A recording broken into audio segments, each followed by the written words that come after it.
Yeah, first and foremost, we don't fear America.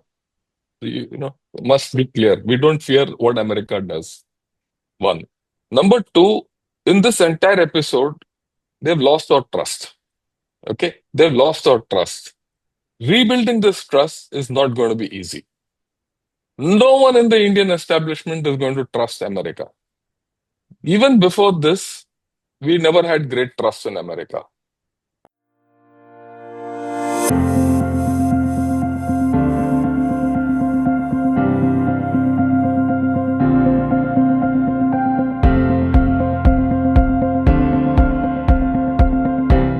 Welcome to The Focus, I'm John Bruni. Today we're speaking with Lieutenant General Ravi Shankar, retired former Director General of Artillery at the Indian Army. Many of you will know Ravi from his insightful analyses on his The Gunner's Shot YouTube channel. He now serves as a Professor of Practice in the Department of Aerospace Engineering at IIT in Madras. The General has had a distinguished military career and continues to shape debates on India's strategic outlook. In this episode, we'll cover a range of pressing issues: India's military preparedness, the evolving Himalayan standoff with China, the ever-shifting threat from Pakistan, and the big-picture strategic challenges India faces in the decade ahead. General Shankar, welcome to The Focus. Thanks a lot, Dr. John Bruni, for calling me onto the focus. It's indeed an honor for me to be here. And Thank you you. laid out an exciting vista of topics. So let's shoot. Okay, all right. Spoken like a true gentleman from the artillery, I will have to say. Yeah. All right, sir, let's get started with Operation Sindoor. What is your take on this operation, and what did it tell us about the Indian Army's evolving doctrine and preparedness? Look, if Operation Sindoor told anything to India, it is that the evolving operational setting for us is going to be difficult. We're going to have here till now we were going to face a threat from China and Pakistan simultaneously, but hereafter it's going to be together. And we consider that the China and the threat from Pakistan is no more apart, it is one and the same. It is seamless as far as we are concerned. That's the first thing.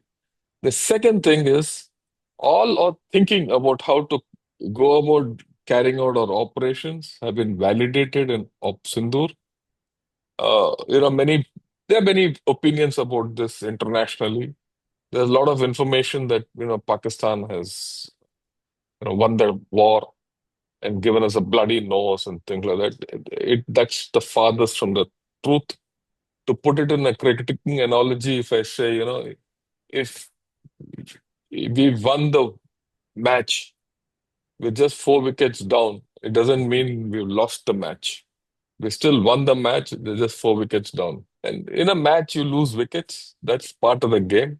But what we gave across to Pakistan was, we told them that nothing in Pakistan is not reachable. Mutatis mutandis, we also gave a message to China because a lot of equipment used by Pakistan were of Chinese origin, and we defeated the Chinese equipment. We came out confident that we can handle the same Chinese equipment across the Himalayas. And actually, the tone of the Chinese has changed post-Op Sindoor. The tone of many other people have changed post-Op Sindoor. That's a different story. But our immediate adversaries or likely adversaries, Pakistan and China, their tone has changed, though they remain belligerent in the media. Hmm. General, if I may ask, the sight of Prime Minister Modi being in Beijing and being next to Xi Jinping, how did that make you feel in terms of India's overall positioning? Do you think, the Modi government is doing the right thing now by trying to hedge against the Americans in a significant way and then moving into the enemy camp? I mean, does this complicate India's position? Because India's position is complicated. I mean, You just made the claim that India views China and Pakistan as a single threat. But then there are also other things that you have to watch. You've got to watch the stability of Sri Lanka. You're going to have to watch the stability of your neighbor, Nepal. There are many things that India has to keep an eye on. Um, but from a big picture strategic position, how does that idea of Modi going in, shaking hands, or being seen to be close to Xi Jinping, how does that how is that viewed by yourself? Yeah, look, let's be one has to be clear. Mm, The position in which India is, it's not complicated from an Indian point of view. okay. It's natural. For others, it might sound complicated. I Mm, just made the statement that Pakistan and China are seamless as far as we are concerned. That's the way we started looking at it. But there's also the fact that America, which was supposed to be a strategic ally, is now behind Pakistan. So it okay. actually complicates the thing. You have to look at it from different angles. We'll talk of Pakistan, we'll talk of Sri Lanka, Bangladesh, and Nepal later. So let me tackle the Chinese issue first. China and India have a common border of 3,000 odd kilometers. And whatever we've had a problem with them is not new. This is historic. It's there ever since 1949. Why I say 1949? That's when PRC came into being, Yeah. right? It's not new. It's ebbed and flowed. But ever since 2020, all equations along the LAC have changed for us and for China. Uh, and we have a relationship with them, and which we have to sort out between the two of us. America doesn't come in, Pakistan doesn't come in. And initially, things were looking different from many different points of view. But eventually, the Chinese have started realizing that they have to deal with us. And there's no other way but to deal with us. That's the first point. They tried to muzzle their way in 2020 till they hit a brick wall. I have to take you back into in 2020 for you to understand what I'm talking. Because they made their way into Galwan. We Mm, stopped them. We did the counter move on a place called the Kailash Ranges, which actually stymied the Chinese. They didn't know where to go after that. It was only after that they started talking peace with us. Then they started talking, and for the first time in 2020, the Chinese went back 9 kilometers from where they had come and occupied our territory after breaking down their own bunkers which they had made in our territory. Not many people caught on to this, and this has not happened historically with China taking a step back ever. So they went back. After 4 years, in the intervening period between 2020 to 24, a few things happen, which you have to view it in that continuum to understand how we deal with China. The Chinese economy has started tapering off, and our economy has started going up. It's not the mass of the economy, it's the momentum of the economy. Mass-wise, they're huge. We know, understand that. Our momentum is high, their momentum has gone down, and remarkably so. Militarily, we become strong. Our infrastructure has gone up. The differential in the infrastructure along the Himalayas between China and India was quite a bit prior to 2020. No more, right? They suddenly realized that there was no way they can come across the Himalayas. In fact, we started rebalancing. With the rebalancing of our forces in the Himalayas, I'm not giving you my operational details. I'm telling you what the Chinese have started perceiving with their writings. If you read their writings in Mandarin, you come to know that they have started going defensive out there. mm, Till then, till 2020, I never saw a Chinese writing which said be defensive against India. But off late, I see them talking of defense lines and things like that. Right. So they have realized that a military confrontation with India is not only not winnable, is also losable. And that to the Communist Party is a risk, in my assessment, which is not acceptable. In fact, the Communist Party dictum is to avoid war at all costs. And this dictum started from the times of Deng Xiaoping, but they will always threaten war and coerce people into doing what they want others to do militarily. But if it comes push to the shove, they will not fight. And you have to understand this. And hence, that trajectory of relationship between India and China has been continuing. We've been talking to them. And last year at Kazan, when the Prime Minister Modi and Xi Jinping met, it was decided that they'll go back another 15 kilometers at another different point, which is one of the last points of friction. So we have an equation. We know how to handle the Chinese. And twice in the past 4 years, they have gone back 15 kilometers and 9 kilometers. So you forget about what others perceive, we know how to handle them. So this process of going and meeting uh, President Xi Jinping at the SCO meet, right, was actually in the offing for quite some time. It's not new. We have our own relationship which we have to sort out. We have to sort out the border between the two of us. They also know that they can do no headway, and right. And they also know over a period of time that they're weakening. They're militarily weakening because if you see the number of military generals who've been sacked by Xi Jinping, if in the Australian army, if so many generals, I wouldn't say so many generals, even if 3 generals were sacked in the Australian army, I don't think Australian army can fight a war. Say if I'm wrong. No, no, you're not wrong, but I can tell you right now, our army's so small. We're talking No, about giant countries. I mean, we're talking about China, we're talking about no, India, but yes, no. your point is taken. Your point's The taken. point is, no country can have military leadership after 30 to 40 generals have been sacked. Yeah. And if there's no military leadership, the military can't fight. One. And number two, their equipment has been found out during Op Sindoor. That's why I came back to Op Sindoor. Right? It's the same HQ-9, it's the same whatever S-300, it's the same things which are there, eh, which are deployed on their own area. Can they fight? That's the own question mark, which I'm sure they're thinking inside. You can, I mean, the Western press, let me, well, the Western press has a way of making a lot about the Chinese army. We know the reality. We handle reality because none of you face China across 3,200 kilometers like we do. So we know how to handle them. Believe you me, we know how to handle them. Yes, they're a bigger army, we know that. But across the Himalayas, we are on par. So we have that confidence. We know how to handle them. So everything stems from the military confidence a lot, plus our economic heft, which is growing.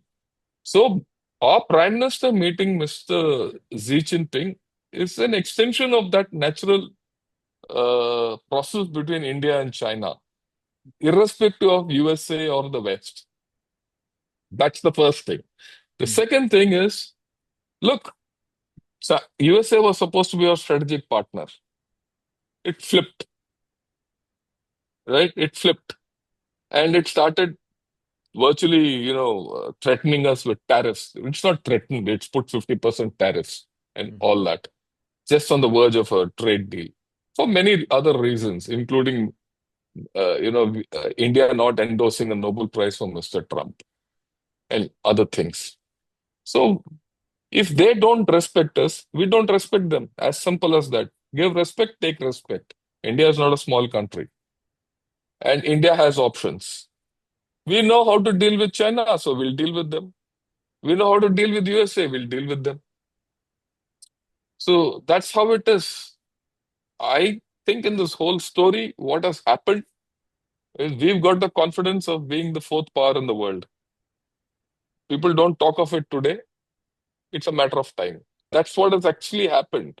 Willy-nilly, India has been projected into a global stage as a fourth power, and people have to talk of it hereafter.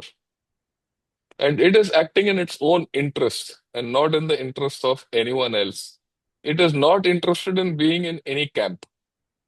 It is not interested in any alignment. It is Yes. not, yeah, Sir, I have to raise this question, yeah, and that please. is, India still is a member of the Quad. I mean, I admit to everything that you say from an Indian perspective is 100%. But, you know, can India navigate its way with its strategically autonomous position into a situation where it's friendly toward Russia and kind of ambiguously friendly toward China on the one side, and then be sort of ambiguously friendly or balancing off against the United States and Japan and Australia on the other. Whereas, from an American perspective, the Americans like the idea of control. They are the number one global hegemon, and whatever they want, they get, right? And so, of course, Australia plays that game. To a degree, Japan plays that game as well. India doesn't play that game. Does that make us bad partners in a sense, almost like stillborn partners, because you can't even sit around the table and talk when there's an active war going on one side of the world where Russia is still considered a partner of India and a relatively important partner of India.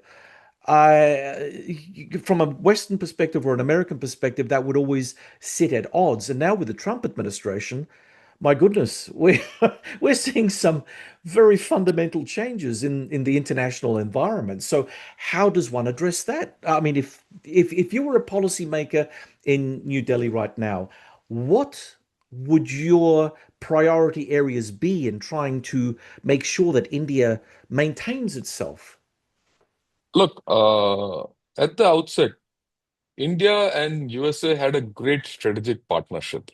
Mm, It had a great strategic partnership, and I firmly believe that this was the partnership of the century. And in fact, my thoughts were very well echoed by Mr. Kurt Campbell and uh, I'm forgetting the other person who wrote in the Foreign Affairs that there's an alliance required between India and USA.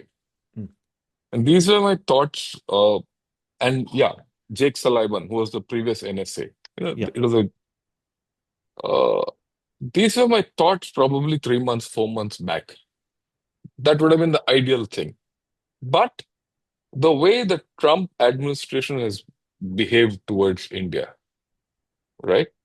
Uh, and the stance it has taken has told us that this partnership is no more. There's no strategic partnership with USA. We have a relationship with USA. Our relationship is neither strategic nor it's a partnership. It's a relationship. We don't know whether we can rely on USA. Even before, you go back historically, we could never rely on USA. If in the 71 war with Pakistan, we were on the opposite sides. So we had no trust. And that lack of trust has this been thrust on us at this point of time, especially considering it, because everything comes down to the business of oil, that we are taking Russian oil and we are supporting Russia in its wartime. The Right. fact is, the price caps were put down by whom?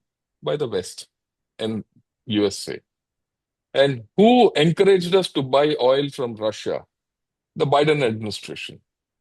I'm not bothered whether it's the Biden administration or the Trump administration. It's the US government. We deal with governments.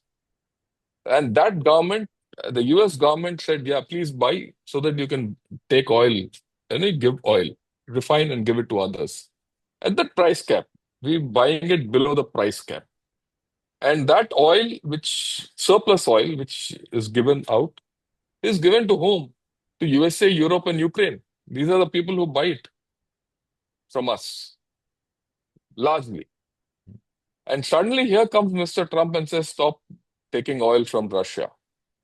The fact is that we have 1.5 billion people whom we have to sustain.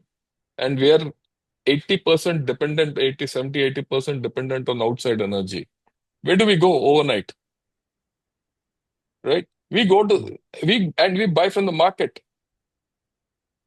Right?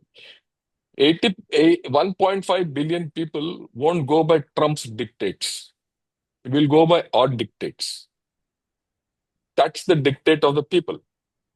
So we have to buy oil where it is cheapest for us. It's a matter of great economic consequence for us, right? They never gave us an alternative without giving an alternative. And why should I buy American oil at twice the price? If they give me the oil at half the price, I might start thinking. I might start thinking, right? Mm. One. And the second thing is we have a huge relationship with Russia. And that relationship goes back over half a century or more. They always stood by us. They never let us down. So why should we let them down?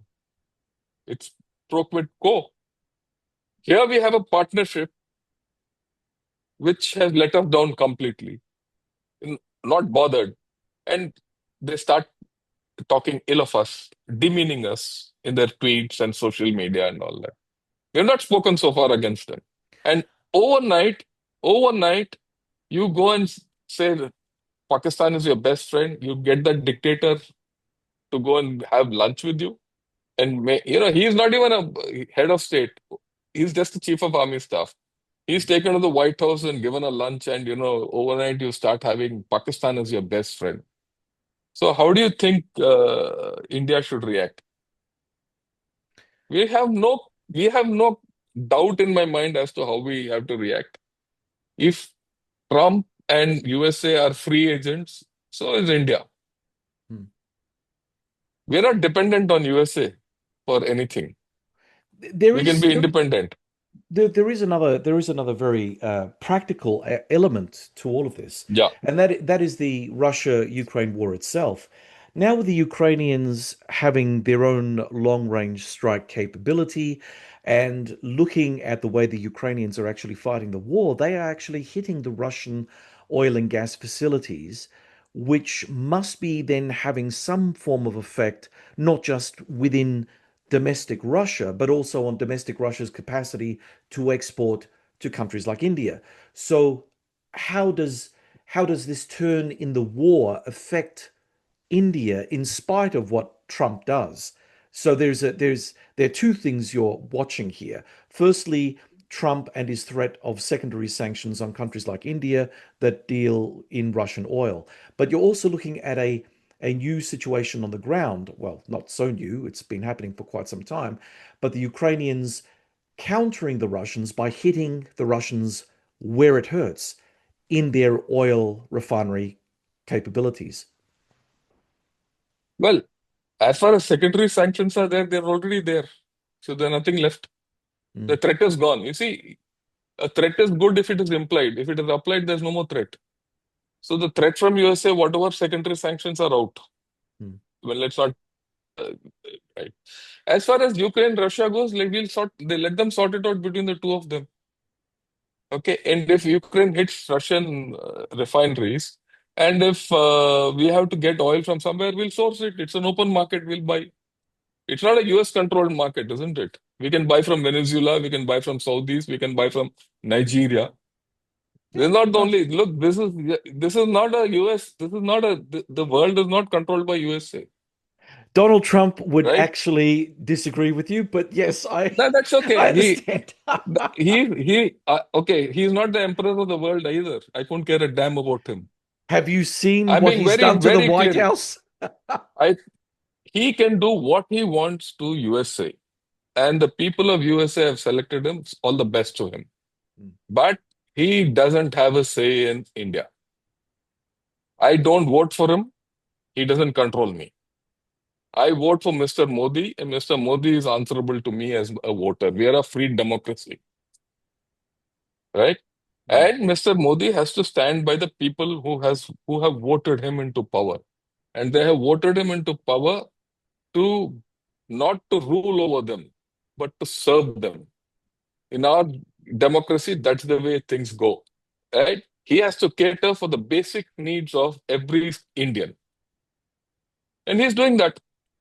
General, do you think that there's a chance that if this was a temporary upset in America-Indian relations, that it's all only just about Trump. And say Trump doesn't exist at the next election, and we've got a more friendly, more open-minded president coming through who wants to reset its relations with India.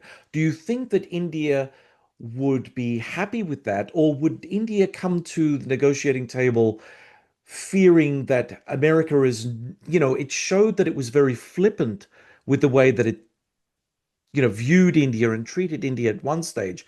Can they be trusted with forging a reset which will last to the benefit of both countries?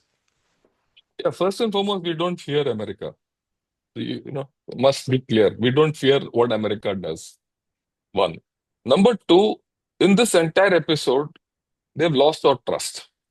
Okay? They've lost our trust. Rebuilding this trust is not going to be easy. No one in the Indian establishment is going to trust America. Even before this, we never had great trust in America. In fact, the trust in America prior to 2000 was not very good at all. Look, you must remember, they were against us in a war with Pakistan. They sided Pakistan for everything, right? We've been under American sanctions for many years. And so there's no trust in America. They've threatened us with sanctions even as a partner with the CATSA when we went in for the S-400 from Russia. And now they put us under sanctions.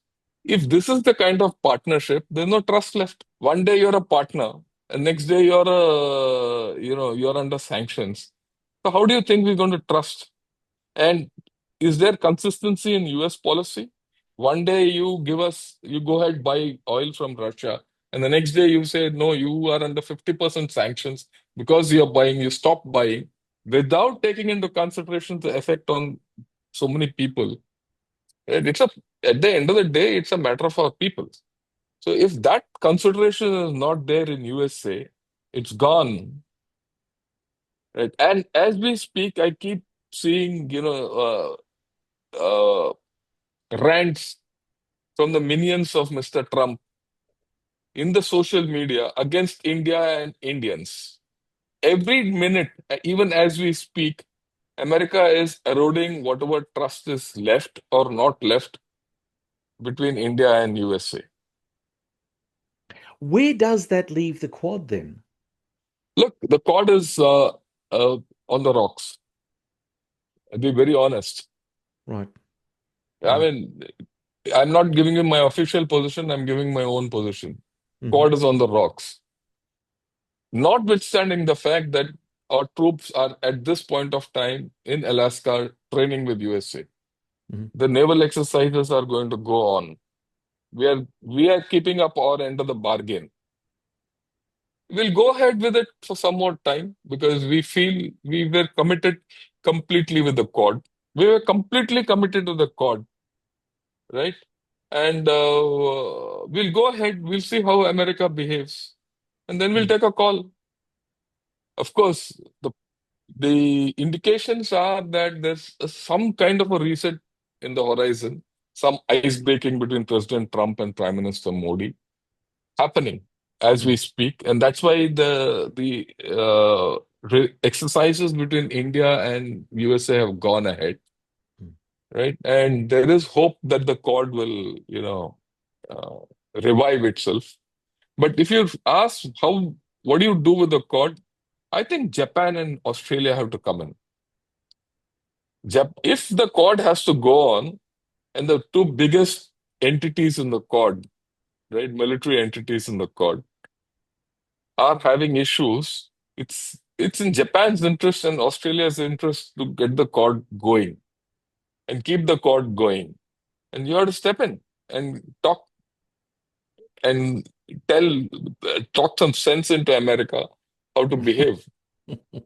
Sir, I wish I shared your optimism for such a situation, but unfortunately, Japan and Australia, as I mentioned earlier, we all subscribe to a higher power, and that higher power is the United States.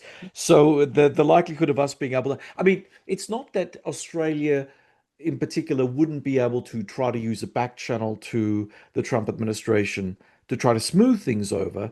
It's whether or not the Trump administration would listen to Australia. Yeah, And I think that that's always been a problem for Australian diplomacy going as far back as the war on terrorism. I mean, there were many instances where the Australian government had problems with how the Bush administration was moving forward, and they did air those problems. But, the bigger party always gets what it wants. And I think that in that case, Japan and Australia's capacity to lean on the United States would be particularly limiting. Yeah. yeah, I go with you completely. I understand that point of view, but that's where the court is. I mean, look, into it personally, I do feel that the court is of great consequence in containing China. I mean, it's only the court which can do it. No one else can. But USA has spun out a situation which is there as it is. And there's yet another layer, which I might say. There's a sneaking feeling in India that USA and China might get into a G2 kind of a situation. I'm glad you said that. I suspect for all the bluster that is happening on the other side of the Pacific, there is always it's almost like an outlier possibility, but it's something that we can't dismiss because, of course, the things that tie the United States and China together is economics. And as we Yes. know, economics is a powerful motivating force, and it would be interesting to see whether or not this is the very scenario that's going to be pushed onto us over the next few months as things start getting a bit twitchy in China. Perhaps there will be an entente between China and the United States, and that will then bring its own set of strategic complications to countries like India and even Australia. Yeah, I agree with you. Hmm. And, all these are there. And you'll view it in this kind of a scenario. It doesn't odd that we start talking to China, right? So we have to, I mean, we have no choice but to talk to China, not as friends, but we have our own problems which we have to resolve. There are a lot of Hmm. other issues, the people going across, visas, this, that, all that. And it is not as if it is just not the issue of Quad, Australia, India, and USA. There's the issue of Dalai Lama. They're building a dam Yep. across. Yeah, Yep. there's so many other issues, Yep. and we have to sort that out. So, there are many other purely bilateral issues between India and China which we have to resolve. So we'll do that. I mean, right? And then we also have to see how to handle, or maintain a relationship with Russia, given that Russia has a very great relationship with China. That's also a That, complicating relationship, though, sir, yes, isn't it? yes, Yes. yes. That's a very complicating relationship. That's a triangle which very few people, understand in the West. As Yeah. much as Russia needs China, Russia needs India to get China off its back. Hmm. Even Russia is balancing between India and China. And, while Russia is handling China the way it has to, that's a different story. If tomorrow things don't go very well between Russia and China, it will use India. And we also use Russia to pressurize China to get messages across. So we have Hmm. to do that. Right. Ideal for all of us would be that USA and Russia solve their problems.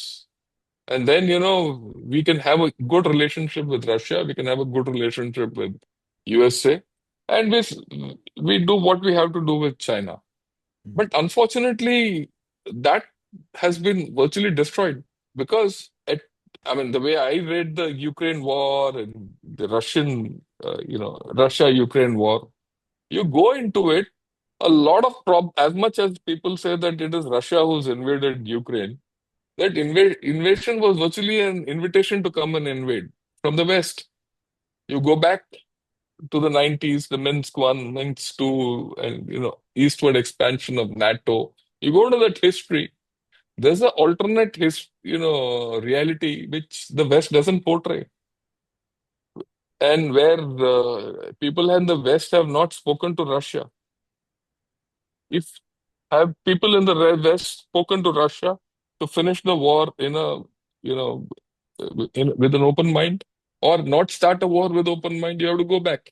You're right, and yet I also come from the perspective that I don't buy the NATO expansion argument because ultimately, if you looked at the former Warsaw Pact countries, they looked towards Russia, and Russia always appeared to be that stock standard militarized bear that hovered over them. Now, I know we can go back into history and say, well, had the Minsk agreements been worked out better, you could go that back even further to 1994 and say, well, Russia was a signatory to the Budapest Memorandum, and so therefore it guaranteed the sovereignty and the integrity of Ukraine. And yet, where are we now? Yeah, And I mean, this is also another, two things can be right at the same time, which adds to the complicating aspect of what we're talking about. But I would also argue that in terms of the way the West had treated Russia immediately after the fall of the Soviet Union was probably not the best way of ensuring that Russia would not go down that sort of more belligerent path. But then, again, you are, historical counterfactuals, yeah, uh, you so, know, yeah. I look that, like I said, you see, uh, India never had a hand in that war. yeah, We're not the ones who started the war. We can't finish it. That's an issue between USA, West, Ukraine, and Russia, and to a large extent, even China. So we are not involved in that war in any way. So yeah, and and we never helped Russia also in this war. We never helped. In fact, today, if you look at it, as recently as during the SCO summit, and even after that, Mr. Modi has been approached both by Mr. Zelensky and Mrs. Ursula von der Leyen to speak to Mr. Putin to see how to finish, get come to a closure on this war. Why? Why are they speaking to us? They're speaking to us to use our good offices because yeah. your own good offices there on the other side of either side of the Atlantic are failing, right? I don't So disagree there. now the point is that would you like India as a friend to finish this war, Mm. or would you like it as a threat or an enemy and say, look, you are helping Russia? Arm twisting India, those days are over. That's out. No one, that's out of the equation. Do you think, General? Do you think? And I mean, this is just something that I've thought of, and that is, do you think that there is a Cold War mentality that the Americans haven't quite gotten over? That they see the world in this black and white struggle, and that you're either with us or against us, to use the old George W. Bush term. And if you're against us, then you're an enemy. There is no gray area. But of course, that's also not reality. In reality, life is a gray area, and we Yeah, all have to try to navigate that gray area the best way we can, yes.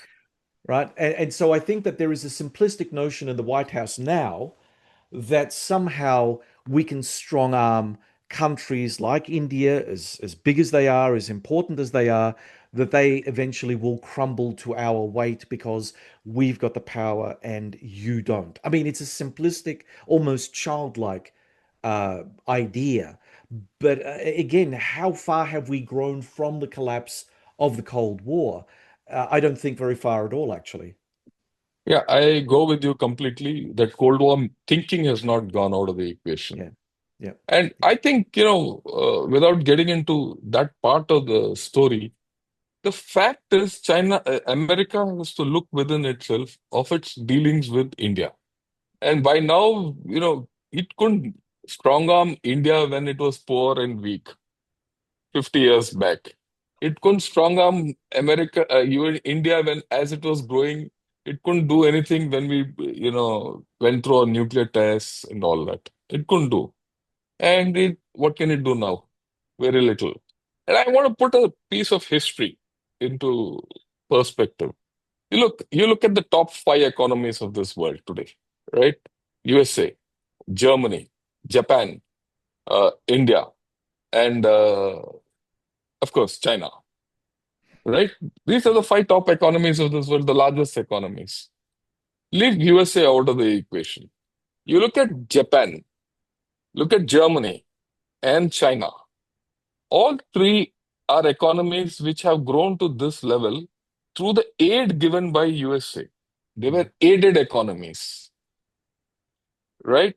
And ever since the Second World War, Germany and Japan have had a peace dividend over 7 decades now. China has had a peace dividend from 79. They've not got into a war, right? And they're not opposed economies, they're aided economies. And hence they are there where they are. All the best to them. Look at India. We were a poor nation. We've had to fight 6 to 7 wars, the last war being of Sindoor, right? It's a modern war, it's a different war. You might call it a skirmish, it's a war all the same. We've fought wars. We have not stopped fighting a war ever since our independence. We've been under sanctions, not only by the West, by everyone. We were an opposed economy, and yet we have grown to number 4 or number 5, whichever you want to talk, or whatever you want to say. We've grown despite everything. And if someone thinks that Mr. Trump's few sanctions and strong arm twisting will stop Indian growth, then he's thinking the wrong direction, right? And yet another thing I'd like to put across. You take the top 10 economies. Which economy is growing today, right? You see the Chinese economy. Just today morning, I did a podcast on Gunner Shot. You can have a look at it on how it's deflating. The August things are bad. Their economy is not going to revive. This is my prediction. They're not going to revive because the population is disappearing. It's disappearing at the fastest rate in human history. If you go into the demography, right? Where there's no population, where's the economy? Economy won't be built out of robots. It has to be economies of people. So that's China for you. Look at USA with its huge debt. It's a big economy, but it's an economy which can go any way. There's a huge risk. It'll shake the whole world. You look at the other strong economies. Look at Germany. You look at UK. You look at France.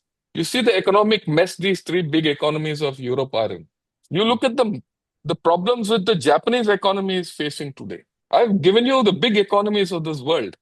And where are they looking? Where is each economy looking at? It is looking at India. And it is looking at all economies are looking at India because we have the market, we have the people, our economy is chugging along at 7.8%. We never thought our economy is growing at 7.8% till the results came out last quarter. And we were thinking it will go at 7. This is how our economy is going. We can't be arm twisted by anyone because we are not an exporting economy. We are a consuming economy. We consume our own produce. If someone doesn't want our exports, we'll continue. Okay, we'll not grow at 7, 8, we'll grow at 5, but we'll still continue to grow. I mean, this is something which I didn't know. This is a Chinese demographer by his name, E. Fuxian. He wrote, he says USA can arm twist Japan, Germany, and China, and other economies, but it can't arm twist India because India is a consuming economy as opposed to those who are exporting economies and they depend on the American consumer market. I'm talking of geoeconomics and macroeconomics. So we have a strong military.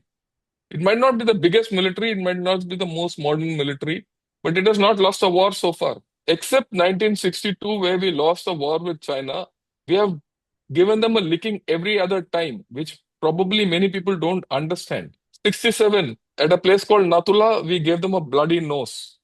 If you go into it, it was a 2 day skirmish. After that, for the next 20 years, they didn't speak. Look at 2017 when they wanted to intrude into Bhutan, we stopped them. Look at 2020 and to 2024, we stopped them cold at Galwan. It cost us casualties, it doesn't matter. But we stopped them cold and even pushed them back by 9 to 10 kilometers. Hard military planners and professionals know what we have done. So we are not pushovers that anyone can arm twist our economy. Fine, we might not grow for a year or two, but we'll grow.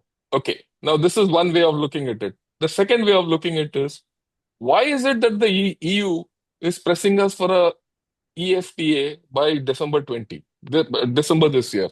They say ideally September, October, latest by December, they want FTA with us. Does the Italian Prime Minister Giorgia Meloni ring up our Prime Minister and say, let's get into a trade deal? And please, hasten up the IMEC, the India, Middle East, European Economic Corridor. It is important for them.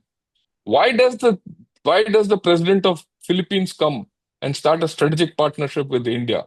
Why does India send three warships to the South China Sea and does an exercise with the Philippines, which no other country has done, which China tails, keeps on monitoring? Why do you do it? Why has Prime Minister Modi gone to Japan? And Japan has said we will do $68 billion investment over a $34 billion investment which was planned before the visit. It's just doubled. These things have gone under the radar, right? So why is all this happening? It's easy to talk, on generic terms that India is a power which doesn't matter, this, that, but it matters to a lot of people who matter. Why is your own country, Australia, saying, look, we have a great FTA. We want to expand the scope of the FTA and increase the duration of the FTA. This is the latest. And we are happy to do all this. We are happy to do all this. We are not against anyone. General, when I hear you speak, I am reminded by the fact that you're in a very competitive environment. You raised a point earlier about China being in decline. Economically, it's finished. Now, demographically, it does have problems, and of course, that will rub off on its economy over a period of time. But my question to you from a strategic perspective is this not a danger to India? I mean, you've just unpacked for us all the potential FTAs, all the potential, economic gains that India can have. But if your number one strategic and economic rival, China, is undergoing a fundamental internal collapse of which we can only see part of because it's an opaque society. Yeah, But yeah, I eventually, agree. eventually, it may just do what you say, and it'll just fall apart. One day we'll wake up and, people will be tearing themselves to pieces on the streets of Beijing. But if that were the case, does that not make China and the CCP in particular dangerous, more dangerous to India? Because from a historic perspective, when countries are on the down, they don't want to necessarily portray themselves as sinking into the morass. They would rather lash out and drag other people down with them. So would not India be a perfect target for such thinking in Beijing were that to eventuate? Yeah, you're right. That's the normal thinking.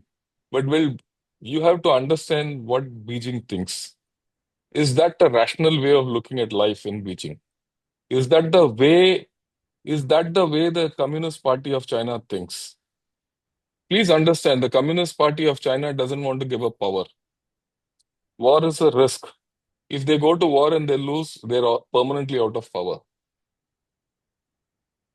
If you read the Communist Party of China, and if you read Deng Xiaoping, and these chefs are following Deng Xiaoping's model, Deng Xiaoping way back in the 80s wrote that avoid war. Keep avoiding war by every 10 years. It's only by avoiding a war you'll become a superpower. And that's exactly what these chaps are doing. When all they say, oh, come to China, we don't go for war, yay, wo, all that, it is exactly that. If you go with the premise that a collapsing China will go and lash out and hit out against India, then you're not giving CCP the intelligence it deserves. Well, no, hang on. Let's take a step back here because China is not the CCP. And from a historic perspective, when the center fails in China, and it has failed spectacularly in China, Yes. many tens of millions. We're not talking a few 100,000 people. Y- Tens of millions of Chinese people will slaughter themselves until the system reimposes itself, whether it be another dynasty or the Communist We Party don't or know. something else. We don't know. But the thing is that history is replete with examples of the system completely collapsing in China. So again, you can talk about the rationality of the CCP, but you can't be oblivious to the fact that there are situations where the center doesn't hold, and also political structures they don't last forever. I mean, when the going is good, they last for as long as the system permits them to last. But as we're seeing with the United States, they've had a good, what, 70 odd years. They've been running the world pretty much. And now things are looking a bit dodgy. Now, does that mean it's a precursor to an American collapse? We don't know for No. sure. But we do know that it's changing. And I think that one could say that even if the center in China starts to weaken, because it is an autocratic structure, it's brittle, as were the former dynasties that used to run China. They were brittle structures. They just needed a bit of a push, and the whole thing came down. And that's why I'm saying, when you're talking about China, first you've got to divorce China, the concept and construct of China and the Chinese people, from the CCP. Because then you can start seeing that, yes, whoever rules China may have it good for a period, but when things start going pear-shaped, there's no coming back from that. And then that's when stuff gets real very quickly. Yeah, I agree with you. But then inwardly collapsing China poses a problem to the whole world. And Oh, we'll sure. tackle it Oh, when yeah, it comes. absolutely. Yeah, Yes. it's not only India, we'll tackle it at that time. Yeah. It's a new paradigm altogether. We'll Yeah. tackle it at that point of time. But till then, we have to handle the current China Mm. the way it is, Yeah. and right, and we have to handle the current USA the way it is. Mm. In fact, for us, it is not either or. It's a Mm. case of neither or nor type. We're not in a great situation. I mean, I Yeah. agree with you. We are not in a great situation. Mm. I'm not saying India is on top of a shack and in the happiness and Mm. the Mm. sun is shining down on us. No, we are in a sweet spot economically. I agree, but Mm. equally we are faced with very tough alternatives. Yeah. In fact, Yeah. alternatives are not good, and alternatives are not good even if you go with either USA or China, right? And the alternatives without both of them are also not great. But that's the hand we are dealt with. I'll put it this way: it's not only our hand; that's the hand which most of us are dealt with in the world today. I mean, I mean, the way I look at it, I just think of countries like Japan or Australia, who are treaty bound, or South Korea, who are treaty partners to USA.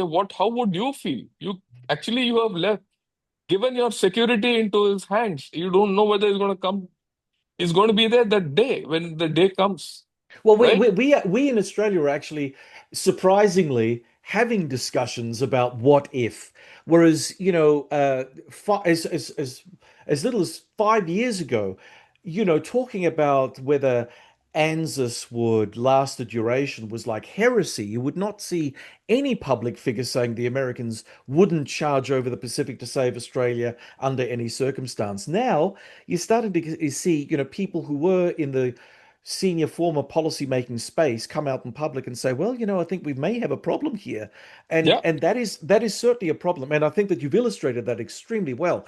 But one thing that you have also illustrated, sir, if you don't mind me saying, is that it comes back down to the gray zone that we were talking about earlier. Yes. To be comfortable in that not being comfortable. I'm not comfortable with the fact that there's a great deal of uncertainty, but if uncertainty is what we're given, we don't have that many options. We have to feel comfortable with the uncertainty moving forward and trying the best we possibly can to navigate. Yeah, I agree with you. I Yeah. agree with you. In fact, actually, what you said earlier is quite profound. Every country has to operate in a gray zone. Yeah. It's a given. Now, at this point of time, the gray zone any sensible country has to operate has increased. Mm. And I think with the way things are, with the big powers and the global south, the way it is and everything, every country is trying to find comfort in that gray zone. In fact, they're trying to get the best out of the gray zone. Many people prefer to be in the gray zone because the gray zone gives them options, Yes. Yeah. right? The gray zone gives all of us options to do what we have to do in case the situation, goes bad. Mm. So I don't see most of the countries coming out of this in a hurry. This includes USA and China. They have created this gray zone for themselves, right? Both China and USA. And then now they find themselves stuck in that gray zone and they're not able. Look, this is another problem with the big countries. The big countries, when I say big countries, China and USA, don't have too much of options left to swing either way, except come to a conclusion with each other. Whereas middle powers like ours have the capability or have the options of, doing what we want to do in the gray zone. China and USA don't have. They have to handle their own problems from their perspective. And their perspective seems to be only hardening. And that reduces their gray zone. And that reduces their maneuverability. Oh, so sorry, General. What you're just saying is rather profound because, I'm reminded of an academic, I think based out in Singapore, Kishore Mambani, and he wrote about middle powers. And while I was listening to you speak, I was thinking to myself, if indeed his thesis is correct, and you've basically expounded on that, and that is that we are now in a world of multiple middle powers, we are in a multipolar world. We've never been in this world before. We've been in worlds where there've been, maybe a handful of powers at one stage, and that was pretty, pretty much in Europe and maybe one or two points in Asia. Then there was, the bipolar split during the Cold War, and then there was the unipolar moment. The idea of middle powers complicating the equations of the big powers is going to be an interesting one. But I think it comes with a set of dangers, and that is, when do middle powers overstep, or when do middle powers create their own forms of instabilities while navigating the gray zone that we're speaking of? I mean, we have no guide, we have no historic precedent in seeing such a great multitude of effective countries moving forward and cohabiting on this one planet before. So that is an interesting question, Yeah, I think. yeah, there is a problem. I mean, Yeah, you look yeah, at it, I mean, because this new construct doesn't have guardrails. no, no, none. Right? We are all Yeah, navigating a lot in the gray area. Whether yes, you talk of the Middle Eastern powers like mm, Saudis and Iran, there's a problem going on there. yeah, West Asia, right? mm, Or the European powers, or the South Asian powers, or the East Asian powers. mm, We are all navigating in a zone of uncertainty. yeah, We don't know where we're going to land. Then the next sensible thing is you reduce this uncertainty with the middle powers collaborating with each other. And that's happening. As we talk, mm, what I said, India talking to Japan, India talking to Brazil, India talking to the Middle East, mm, India talking to Europe. These are the Middle East, the middle powers are now started collaborating, and this is the new construct which is coming in and which is bound to stay. And the middle powers are not prepared to anymore get hemmed in between the two global powers. They're creating their own spaces. Why is the Middle East, why is the UAE and Saudi Arabia, they're talking to the US, they're talking to China, they're talking to India all together, yeah, right? We've never had better equations with the Saudis than now. The India Middle East economic corridor till the Saudi end is going full steam ahead. I mean, and they are diversifying heavily into India. And the same thing I would say, dare say, Korea, Japan, and even Taiwan and Philippines are going to gravitate. I'm taking India as just an example because I'm familiar with what each country must be doing on its own, whatever it is doing on that. So there is this thing that middle powers are strengthening themselves. They're creating their own net. If one of the big powers fall, we should take the splash. We should be able to take the splash of the big powers falling. And there's no guarantee that a big power cannot, you know, fall. I mean, the two signal dangers. USA is the debt. If tomorrow they can't manage the debt, you're going to have a economic problem all over the world. Mm. In in China, it is their demographic and their power equation. If tomorrow, for some reason, there's unrest, which you outlined, there's going to be a big splash all over the world. Yeah. So these two can only be balanced out, or the safety net for that is the middle pass. And I think organically the middle pass are working that route. That's the good part of the whole story. Yeah, still filled with uncertainty, but yes, Yeah, it probably is the best of the worst part. Okay, now, so I've got to bring us back to India a little bit yeah, more. yeah, Now, the first thing that I want to ask you is why did I mean, if the Indian government is so friendly with the Russians, why was the Su-57E not taken up? I mean, the Russians were literally giving the yeah, game yeah, away. yeah. I agree with you. The first and foremost is we were in a partnership with the Su-15, 57 even before. Yeah, We were to do co-production with them, correct. research and development and everything, Yep. right? Mm. Even before this whole story came up, and we pulled out of it because the terms and conditions didn't suit us. Yeah, Okay? interesting. Yeah, okay, go. Yeah. Yeah, look, we have to understand we are great with Russia, but that Mm, doesn't mean that we don't look to ourselves. The deals with Russia are still economic in nature and they come down to tough bargaining. mm. If the bargain is not good, we are not going to take. Yeah. Russia is not our only option. We have options in France. We have options in elsewhere also. Others also make engines and Mm, others also make aircraft. So when the Russians first came for a joint production, joint design development, that partnership fell apart and then got revived with the offer of F-35s. And we've not taken it. mm, But notwithstanding that, they're still coming to down. It's not off the table completely. They're coming down to India to have a look at our facilities of MiG manufacturing. It's on. So it's not completely off the table. So as far as, the logical thing about aircraft, we are dealing with the Americans for the engines, for mm, our AMCA. We are dealing with the French. We are dealing with the French for buying aircraft. We are dealing with the Russians. So we're dealing with everyone. No one is off the table. We are okay. creating hedging options for ourselves. And for us, as far as India is concerned, if I look at it simplistically, and I'm talking now out of experience, even if two out of three succeed, we are on a pig's back. Even if one succeeds, we are okay. But what if three succeed? And ever since, there's this mistaken notion that we are over dependent on Russia. We are not. Over the past 15, 20 years, our dependence on Russia has reduced. Today, it's at about 30%.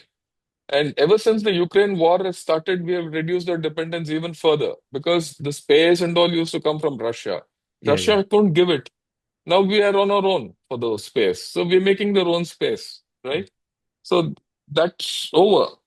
So the dependence on Russia is not too much. We don't want to hereafter depend on anyone for advanced technology, whether it's Russia, France, Israel, UK, Japan, Korea, or Germany, or anyone.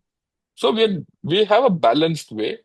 We are of procurement of high tech. At the same time, we are developing our own. We might be late.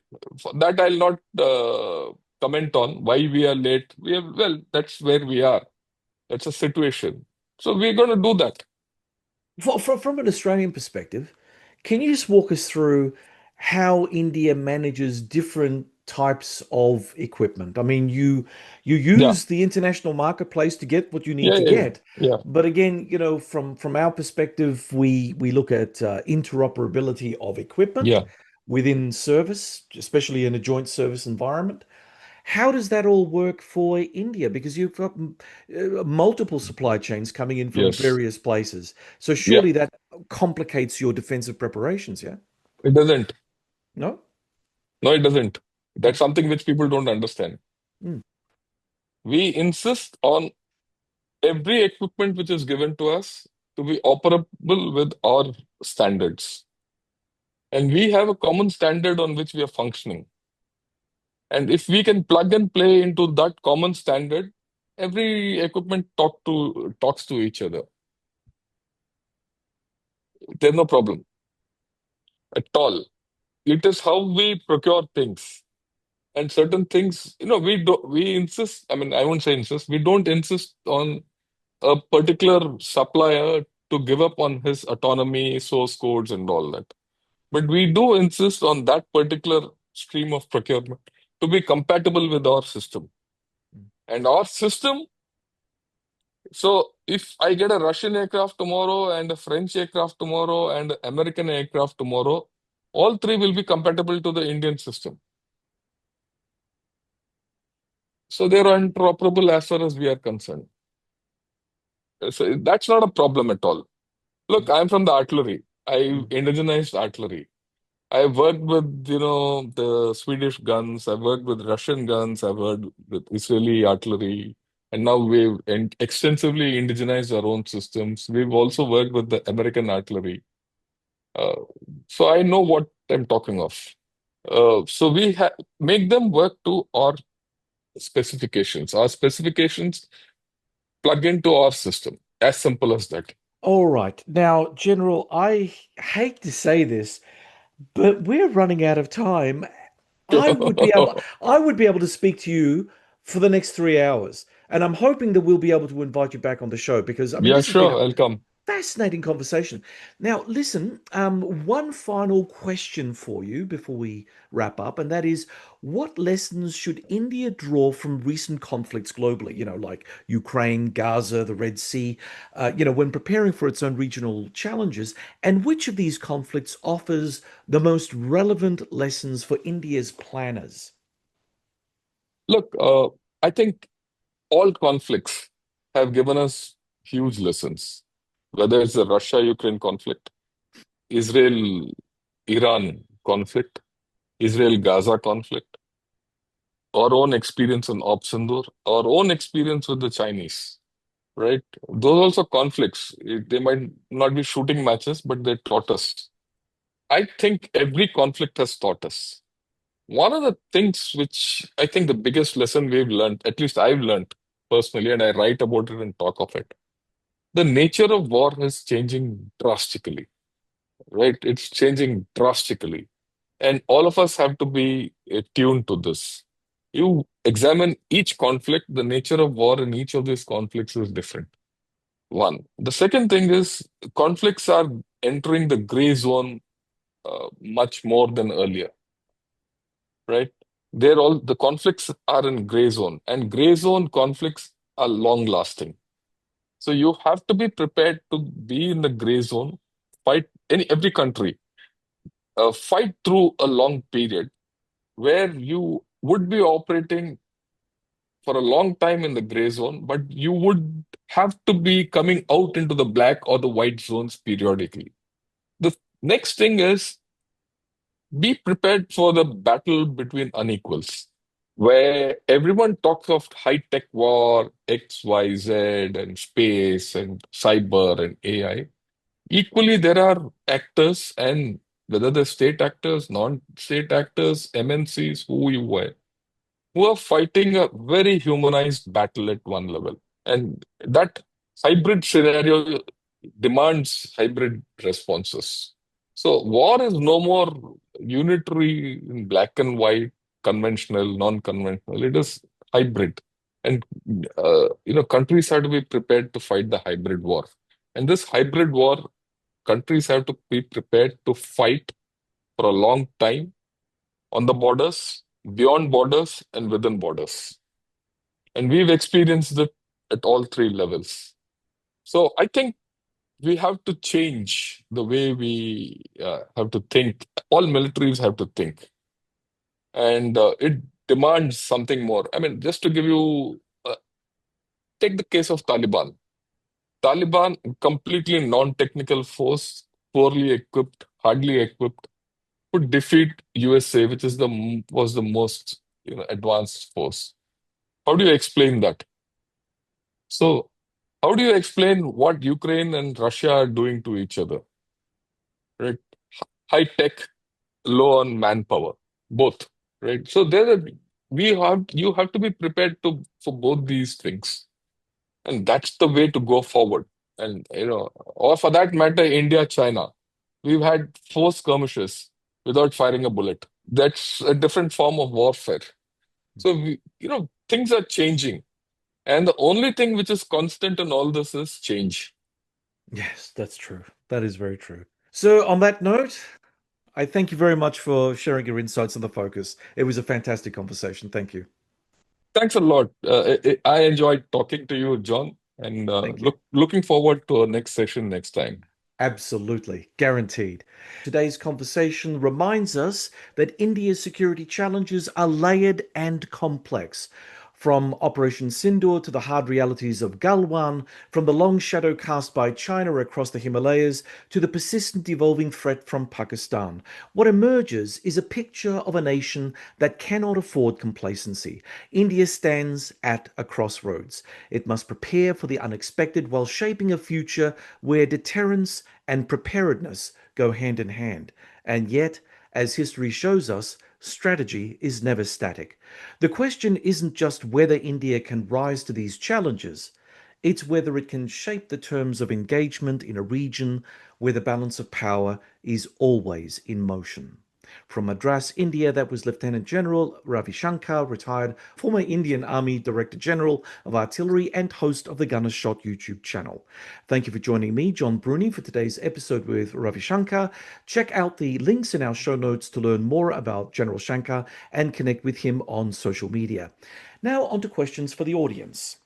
Do you think Pakistan acts as China's cat's paw, or does it still pursue its own independent hostility towards India?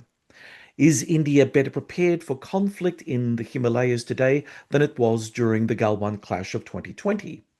What lessons do you think India should take from Ukraine's war experience against Russia or Israel's against its foes?